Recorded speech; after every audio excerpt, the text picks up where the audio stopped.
আমরা কিভাবে সিদ্ধান্ত নিই, মানে ছোটখাটো ব্যাপার থেকে শুরু করে জীবনের বড় বড় মোড়, এই যে আমরা সারাক্ষণ কিছু না কিছু ঠিক করি, এর পেছনে আসলে কি কাজ করে? জোনা লেয়ারের গবেষণার ওপর ভিত্তি করে চলুন আজ এই ফ্যাসিনেটিং প্রশ্নটার উত্তর খোঁজার চেষ্টা করা যাক।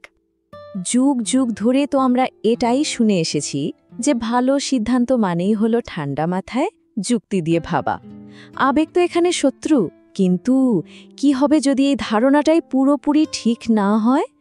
যদি আমাদের অনুভূতিগুলোই মাঝে মাঝে সবচেয়ে সেরা পথটা দেখিয়ে দেয়? প্লেটোর মতো বড় বড় দার্শনিকরা তো এটাই বলে গেছেন যে যুক্তিই সব, ভুল এড়াতে হলে আবেগকে দমন করতেই হবে। কিন্তু আধুনিক বিজ্ঞান কি বলছে? চলুন একটু গভীরে গিয়ে দেখি এই ধারণাটা আসলে কতটা সত্যি। আচ্ছা, এমন পরিস্থিতির কথা ভাবুন তো, যেখানে ভেবেচিন্তে যুক্তি দিয়ে সিদ্ধান্ত নেওয়ার মতো সময় নেই। তখন কি হয়? তখনই কিন্তু আমাদের ভেতরের আরেকটা শক্তি, আমাদের সহজাত প্রবৃত্তি বা গাট ফিলিং কাজ শুরু করে দেয়। তার সেই সিদ্ধান্তটা কিন্তু কোনো অঙ্ক কষে বের করা ছিল না। ওটা ছিল একটা বিদ্যুতের ঝলকের মতো মুহূর্ত, একটা সহজাত প্রতিক্রিয়া, হাজার হাজার ঘণ্টা ধরে করা অনুশীলনের ফলে তৈরি হওয়া একটা নিখুঁত অনুভূতি। এটাও কিন্তু কোনো আন্দাজে ঢিল ছোড়া ছিল না। তার অভিজ্ঞ মন এক মুহূর্তের মধ্যে বুঝে গিয়েছিল যে রাডারের ওই সিগন্যালটা স্বাভাবিক নয়। প্রশিক্ষিত যে সহজাত প্রবৃত্তি, সেটা আসলে এক ধরনের সুপারফাস্ট ডেটা প্রসেসিং। তাহলে রাইলি বা ব্রেদির মস্তিষ্কে ঠিক কী ঘটছিল? আসলে তাদের ব্রেইন একটা অসাধারণ প্যাটার্ন খোঁজার কাজ করছিল, আর এই কাজের মূল চালিকা শক্তি হল ডোপামিন নিউরন। এই নিউরনগুলো অভিজ্ঞতা থেকে শেখে যে কোনটা ঠিক আর কোনটা বেঠিক লাগে। যখনই কোনো গরমিল দেখে, সঙ্গে সঙ্গে একটা সিগন্যাল দেয়। সোজা কথায়, আবেগ বা অনুভূতি হলো অভিজ্ঞতারই একটা কার্যকারী রূপ। কিন্তু সবকিছুরই তো একটা উল্টোপিঠ থাকে, তাই না? এই অনুভূতি যদি এতই কাজের হয়, তাহলে কেন মাঝে মাঝে এটাই আমাদের এত ভয়ঙ্করভাবে ভুল পথে নিয়ে যায়? তার যে আবেগী সিস্টেমটা আমাদের সবাইকে পথ দেখায়, সেটাই যেন হাইজ্যাক হতে চলেছিল।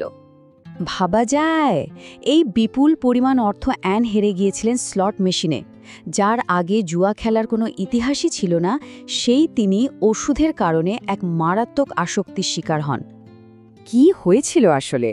ওই ওষুধটা তার মস্তিষ্কের রিওয়ার্ড সিস্টেমকে এতটাই উত্তেজিত করে দিয়েছিল যে স্লট মেশিনের ওই অনিশ্চিত জেতার আনন্দটা তার কাছে অপ্রতিরোধ্য হয়ে ওঠে। মানে পুরো সিস্টেমটাই যেন শর্ট সার্কিট হয়ে গিয়েছিল। এটা পরিষ্কার বুঝিয়ে দেয় যে আমাদের আবেগী সিস্টেম শক্তিশালী, কিন্তু একই সাথে বেশ নাজুকও। তাহলে কি দাঁড়ালো? আবেগ যেহেতু ভুল করতে পারে, তার মানে কি আমাদের পুরোপুরি যুক্তির উপর ভরসা করা উচিত?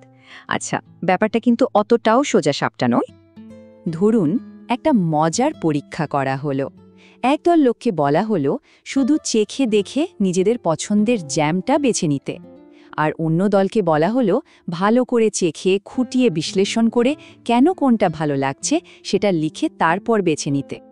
জানেন ফলাফল কি হয়েছিল? অবাক করার মতো।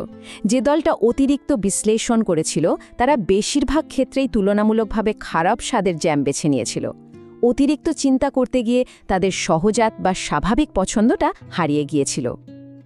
এই ব্যাপারটা কিন্তু শুধু জ্যামের ক্ষেত্রেই নয়, বড় বড় বিশেষজ্ঞদের ক্ষেত্রেও সত্যি। ওপেরা গায়ক থেকে শুরু করে গল্ফ খেলোয়াড়, যখনই তারা তাদের সহজাত দক্ষতাকে নিয়ে অতিরিক্ত ভাবতে শুরু করেন, তখনই তাদের পারফরমেন্স খারাপ হয়ে যায়। তাহলে সমাধানটা কি? যদি শুধু আবেগ বা শুধু যুক্তি দুটোই আমাদের ভুল পথে নিয়ে যেতে পারে, তাহলে উপায়? উত্তরটা হলো কোনো একটাকে বেছে নেওয়া নয়, বরং দুটোর মধ্যে একটা ভারসাম্য তৈরি করা। আমাদের মস্তিষ্ককে একটা যুদ্ধক্ষেত্র ভাবার দরকার নেই যেখানে যুক্তি আর আবেগ লড়াই করছে। বরং ভাবুন, এটা একটা আলোচনার জায়গা, একটা তর্কের মঞ্চ। সেরা সিদ্ধান্তগুলো তখনই আসে যখন আমাদের আবেগী মন আর যুক্তিবাদী মনের মধ্যে একটা স্বাস্থ্যকর আলোচনা চলে। আসল কথা হলো এটা বুঝতে পারা যে কোন পরিস্থিতিতে কোন টুলটা ব্যবহার করতে হবে।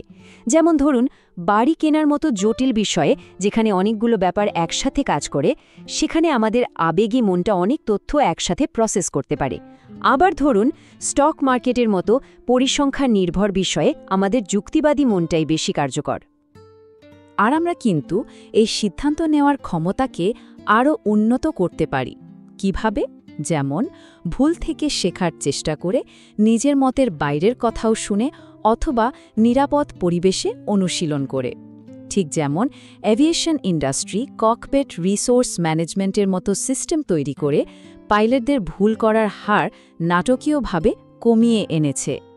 তাহলে মূল কথাটা হলো, একজন ভালো সিদ্ধান্ত গ্রহণকারী হওয়ার মানে কিন্তু মনের কোনো একটা অংশকে চুপ করিয়ে দেওয়া নয়, বরং ভেতরে যে একটা দারুণ জটিল আর বুদ্ধিদীপ্ত তর্ক সব সময় চলছে, সেটাকে মন দিয়ে শুনতে শেখা।